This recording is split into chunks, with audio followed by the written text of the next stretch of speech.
जी अस्सलाम वालेकुम। तो हम लोग बच्चों ये ड्रामेटिक आयरनी कर रहे थे, उसमें मैंने आपको एक दी थी एग्जांपल एडिपस रेक्स की। एक दूसरी दे देते हैं, उसके बाद हम आगे चलते हैं। इन Macbeth by William Shakespeare, Macbeth appears to be loyal to Duncan, but he is actually plotting his murder.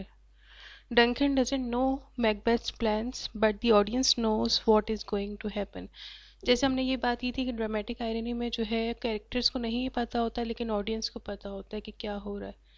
इसमें विलियम ये शेक्सपियर का जो है बहुत फेमस प्ले है मैकबेथ। उसमें जो है मैकबेथ और डंकन फ्रेंड्स होते हैं, लेकिन उसको जो है वो थ्रोन हासिल करने के लिए जो है वो उसके डंकन का जो है मर्डर प्लॉट करता है। और डंकन को इस बारे में नहीं पता होता, लेकिन हमें पता होता है ऑडियंस को कि ये क्या करने वाला है। तो ये आपकी होगी dramatic irony. Next is situational irony.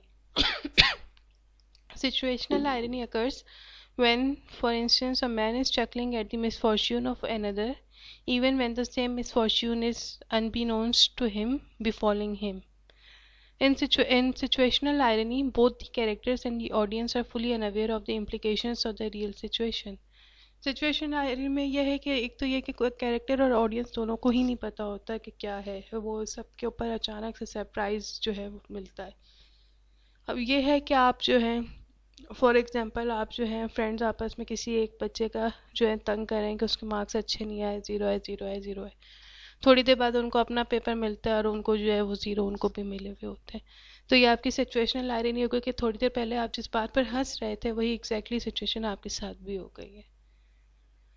या फिर इसकी the other definition of irony, situational irony, is that this type of irony occurs when something happens that is completely different from what was expected. कोई चीज़ ऐसी हो जो कि आपने बिल्कुल सोचा ही नहीं होगा, जो आप एक्सपेक्ट कर रहे थे उससे टोटली हट करके वो चीज़ हुई। Usually these instances incorporate some type of contradiction and a certain level of shock.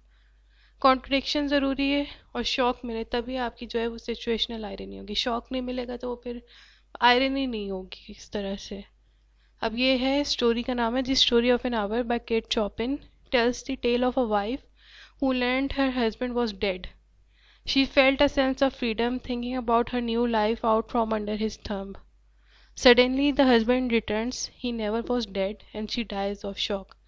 It was a very interesting story, हमने पढ़ी थी ये BS में अपने। काफ़ी इंटरेस्टिंग है, इसको आप लोग पढ़ें। इसमें यही है कि जिस तरह के वाइफ जो है उसको जो पता चला कि उसके हस्बैंड का इंतकाल हो गया, तो she felt a sense of freedom. उसको आज़ादी नहीं थी, वो दबा के रखने वाला हस्बैंड था, उसको अपनी मर्जी नहीं करने देता था, फ्रीडम नहीं थी। तो जब उसको ये पता चला तो वो उसने अपनी सोचना शुरू कर दिया अपनी नई ज़िंदगी के बारे में, जहाँ पे वो फ्री होगी कुछ भी करने के लिए, अपनी लाइफ को अपनी मर्जी से जीने के लिए।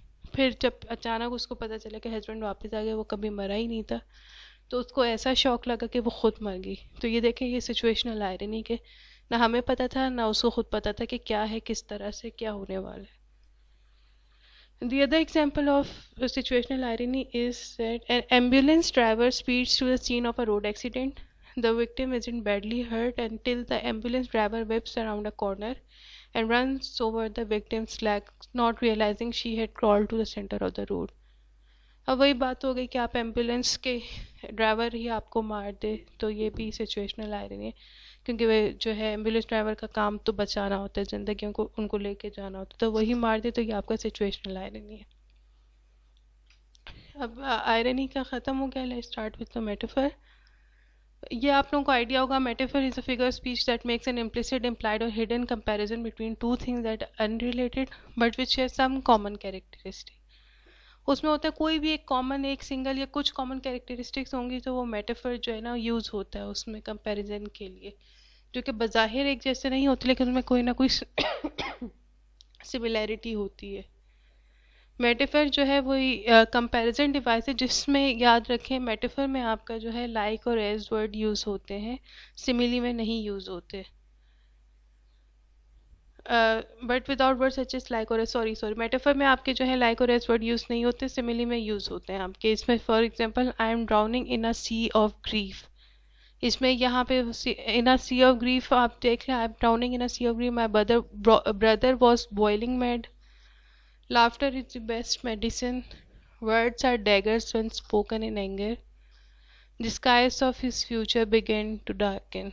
ये सारी आपके जो है मेटाफर हो गए। इसमें हमने लाइक और एस का जो है इस्तेमाल नहीं किया, हमने डायरेक्ट इनको यूज़ किया क्योंकि इनमें कोई ना कोई सिमिलैरिटी है। सिमिली क्या है? A simile is a figure of speech that makes a comparison showing similarities between two different things. Unlike a metaphor, a simile draws resemblance with the help of the words like or as. इसलिए ये direct comparison है। इसमें यह है कि जो है उसमें अब चीज़ें बेशक डिफरेंट हों, इसमें ज़रूरी नहीं है कि उनमें कोई कैरेक्टरिस्टिक सेम हो, कोई कॉमन हो। उसमें जो है डिफरेंट थिंग होंगी लेकिन उनको किस तरह से रिजेंबल कर देंगे, लाइक और एस से उनको एक दूसरे से मिला देंगे, कंपेयर करना शुरू कर देंगे। For example, the glow of the tubelight was as bright as the sunshine. His opponent was trying to infuriate him, but he remained as cool as cucumber. The diplomat said the friendship of the two countries was as deep as an ocean. अब यहाँ पे देख लें, as deep as an ocean, यहाँ पे ये as का word use किया है कंपैरिजन के लिए। इसी तरह से as bright as sunshine, as cool as cucumber, यहाँ पे सारे as वर्ड्स यूज़ हुए हैं। नीचे कहीं पे है ignorance like a small bird beating about the cruel wires of a cage, यहाँ पे like से वर्ड यूज़ किया गया है। I wandered lonely as a cloud that floats on high over vales and hills. As a cloud, ये जो है William Wordsworth की बहुत फेमस पोइम है, डैफोडिल्स आई गेस, उसमें से ये लिया है। Now repetition. रेपिटेशन जो एक और लिटरेरी डिवाइस है और उसका क्या मकसद है, वो है that repeats the same words or phrases a few times to make an idea clearer and more memorable.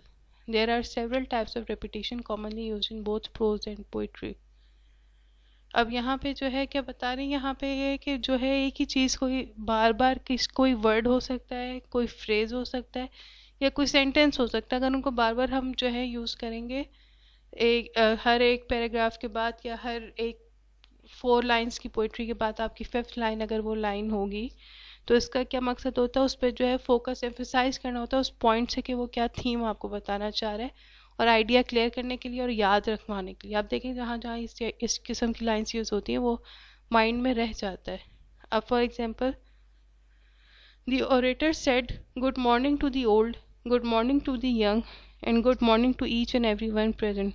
Good morning, good morning, good morning, ये क्या इसको आपके माइंड में डालने के लिए यूज़ किया गया ताकि इम्पेक्ट पड़े। वरना आप सिंपली जो है good morning to the old, to the young and to each and every other present, ये इजीली आप लिख सकते थे। इसी तरह से नेक्स्ट है the boy was terrified when he was taken to the hospital, he shuddered at the least sound, and he shuddered at the least breath of air into the room. He shuddered, और at the least breath, at the least sound, यहाँ पे ये he shuddered at the least जो है repeat हो रहा है। इससे आप जो है मतलब फोकस करें कि इतनी बार हुआ है तो इसमें कोई ख़ास बात है। इसी तरह से the boss repeated his routine advice, don't come late, don't leave early, and don't delay your work.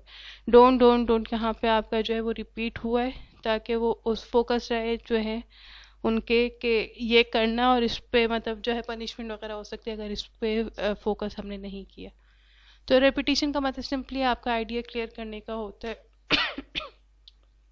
अब ये जो है आपका ओनोमोटोपिया जो है is a technique of using words that are pronounced and sound just like what they represent.